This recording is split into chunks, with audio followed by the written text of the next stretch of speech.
Hi, and welcome to Coach's Corner, where systems matter and both personal and professional learning and development is beneficial for everyone and essential for some. As always, please like, subscribe, comment, share, and hit the notification bell. Let's get started. And so now we're going to go into what I would call entrepreneurial considerations. Mm-hmm. And so for someone considering to be an entrepreneur, what would you say the upsides of being an entrepreneur are? Well, I think to me it's everything. Mm-hmm. You get to be your own boss. You get up when you want. You go to sleep when you want. You can turn off the phone if you want, which we really never do. If you're truly an entrepreneur, you know that. Yeah. But I'm saying you have choice, and choice to me is everything. Yeah. Right? I want to be able to choose to do this or to do that. Now, I choose to work 15 hours a day. Right. But I choose to do that. I don't have to do that. I can retire anytime I want. Yeah. But I choose to do that. And so I think a lot of times if you're an employee and you're living paycheck to paycheck, you don't have choices. Right. It just is what it is. And all of a sudden, just like with kids, you wake up and they're 23 years old. Yeah. And you're like what happened? Yeah. I'm like, I got a 23 and almost a 19-year-old. Yeah. I'm like, where'd that go? Right? Yeah. And so to me, that's one of the biggest upsides, but there's plenty of others. Yeah. You're going to traditionally make more money, if you're working than working for somebody else. I think that you're going to be able to help a lot more people, right? Which is always my number one goal. Yeah. As a teacher or coach is how many people can I help? Mm-hmm. I tell everybody when we all go to heaven, I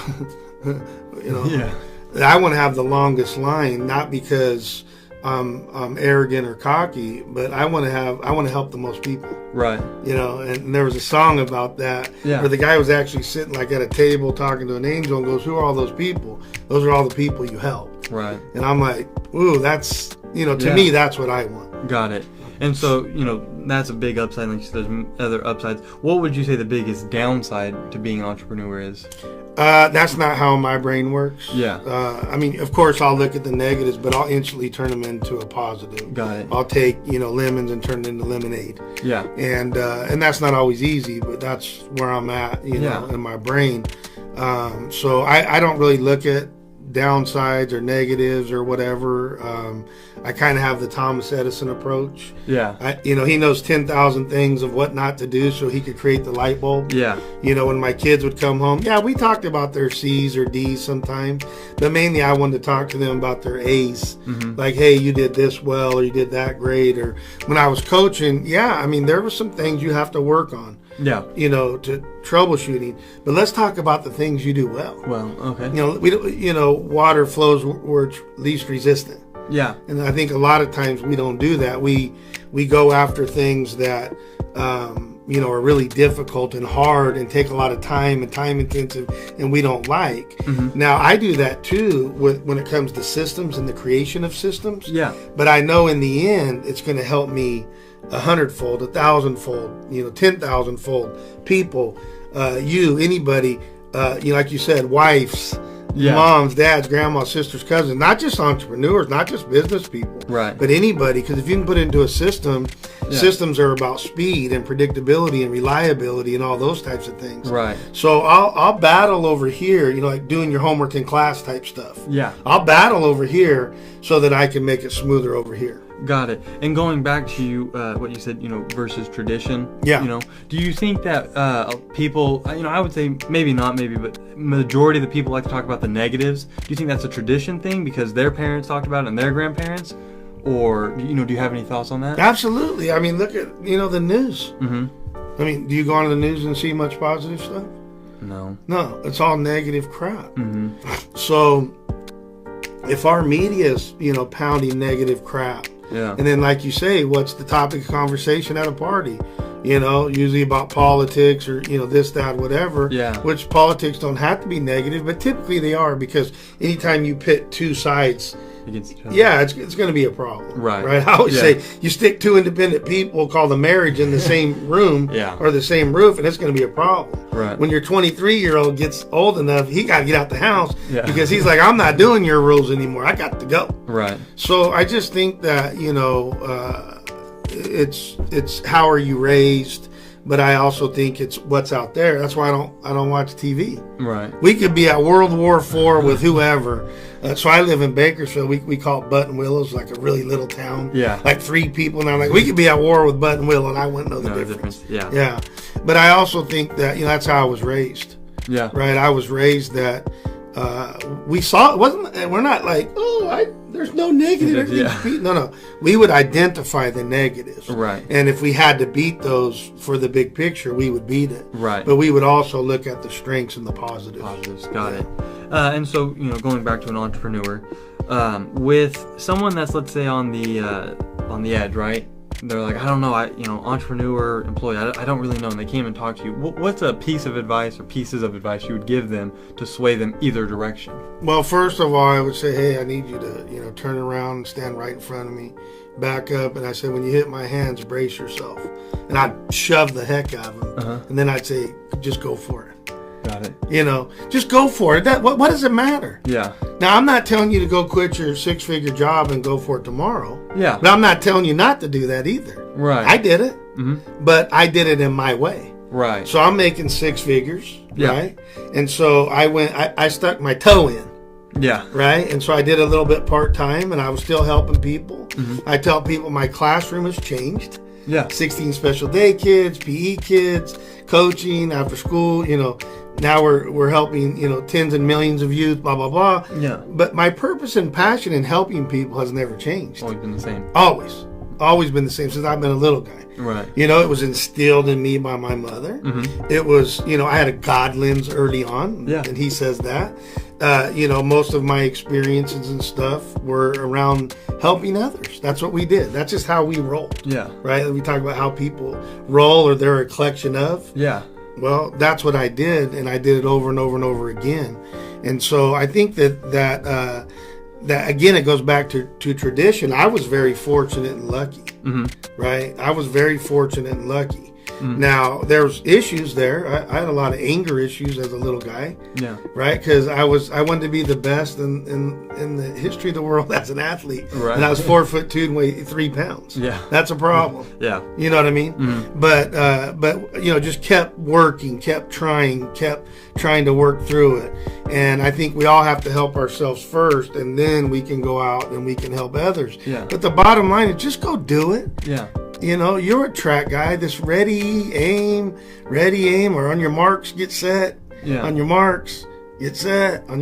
If you don't ever fire the gun, ready, aim, fire. If you don't ever go, how are you gonna ever know if you can be any good at it? Good at it. Got it. And so, going in, talking about this COVID-19 situation. Yeah. It's been, almost, I think, a year and a half now or whatever. Yeah.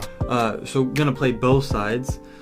One, do you think, these entrepreneurs, or I think I've heard you say these fake entrepreneurs have really established themselves and stuff. Do you think they'll go away once the COVID-19 situation goes away? So that's my first question. Or do you think that they'll continue to be entrepreneurs?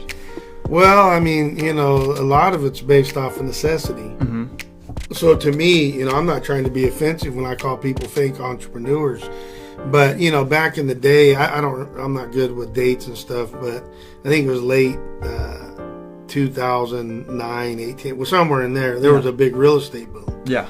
And so it didn't matter who you were. If you were like a giraffe or a bear, you could become a real estate agent and make money. Right. Right. Or, so on and so forth.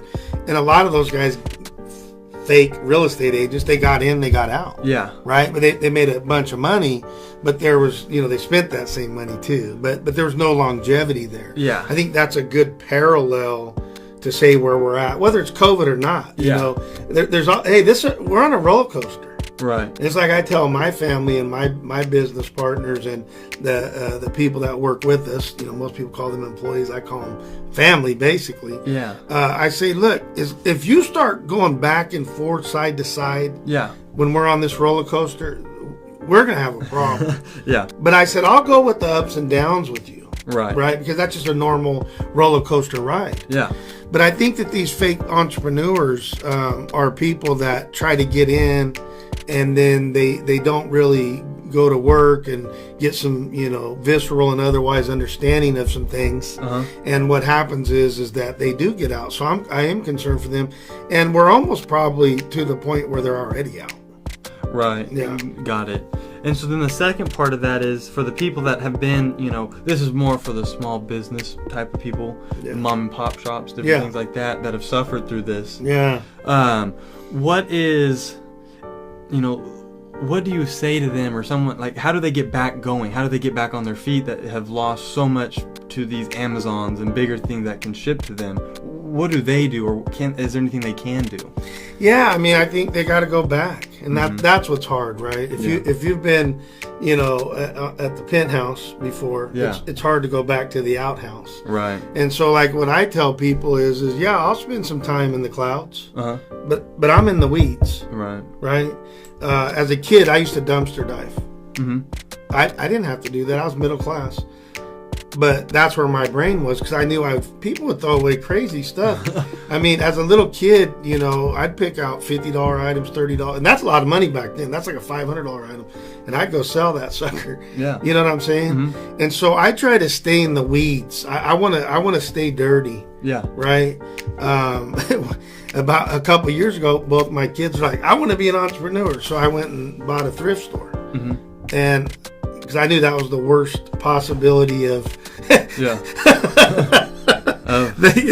of a store out there. No offense to any thrift store owners, but it's tough, right? Yeah. You got to move stuff around. You're dirty stuff. I mean, it's just whatever. But I wanted to show them, like, are you sure? Talking about the fake entrepreneurs. Yeah. Are you sure you want to do this? Right.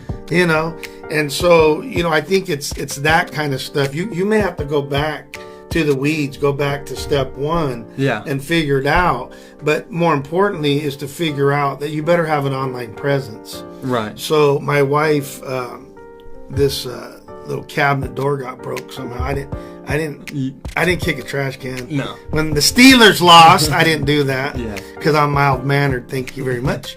And for some reason, this trash can went into the, right? Yes. And anyway, and so she took it to this mom and pop's place. Oh, these guys don't do credit cards. Oh, wow. Yeah. Only cash? No. Oh. You can write them a check. Wow. And I was like, man, they could bounce check, whatever. But I was like, whatever. But guess what? They know their limitations. They have very low rent. They're probably not making tons. I think they charge like $40 for this little cabinet. So on or not the cabinet, but the door. The door, yeah, and so on and so forth. And so, first of all, you should never live outside of your means. Right. I call that prevention. I'm into that, not intervening. But the people that do have to intervene, they may just have to go back to scratch, or some of them may have to go be an employee for a while until they get back on their feet. Go live with your mom and dad again. Go whatever. Yeah. People have so much pride, self, and ego. Yeah. And it's like, dude, I mean, we had 3 lines, and we had to completely do away with 1 line because of COVID. It didn't make sense. Yeah. That doesn't feel good. No, right. Well, I'm not crying about it, but I was smart enough to have 2 other lines. Yeah. And live within the means of where I have half a line. That's where I live.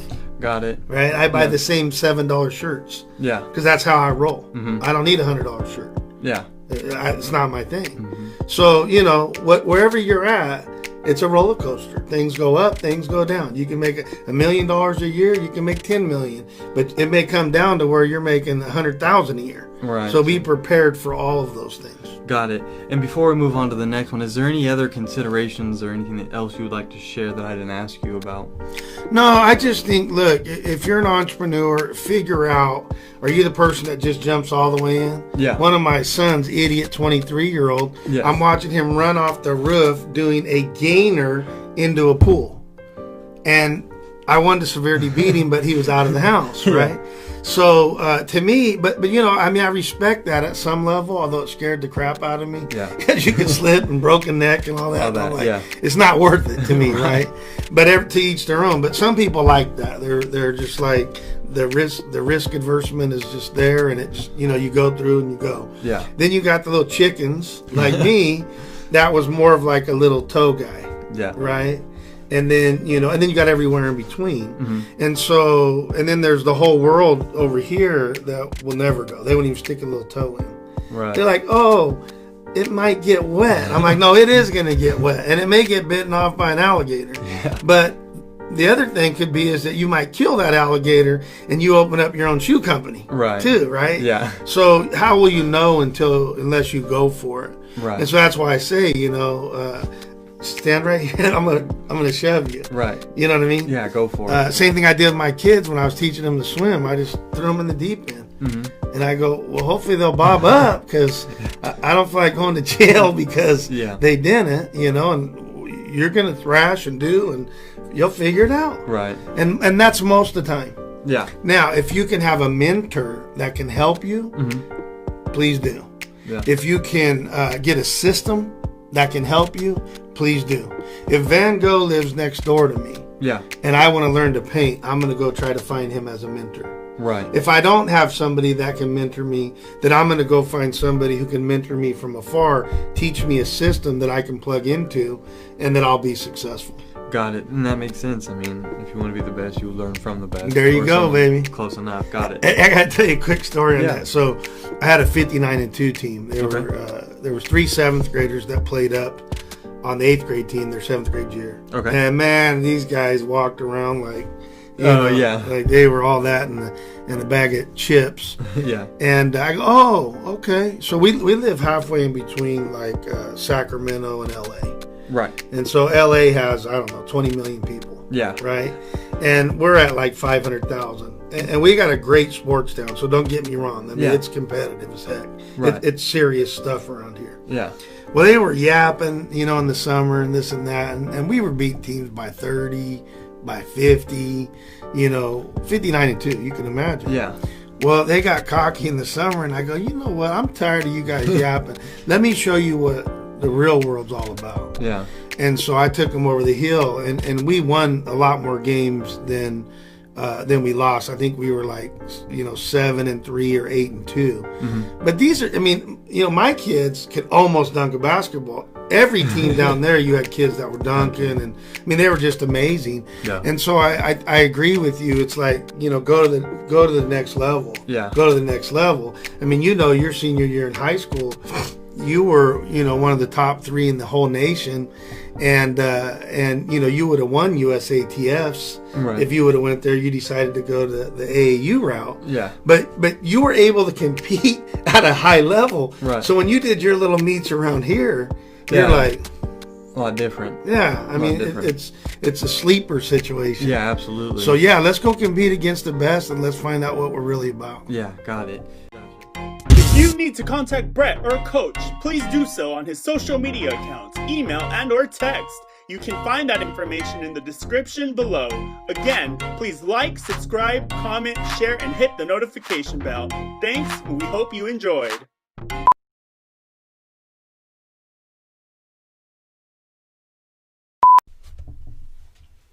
Ow. Is that face the right way? This one.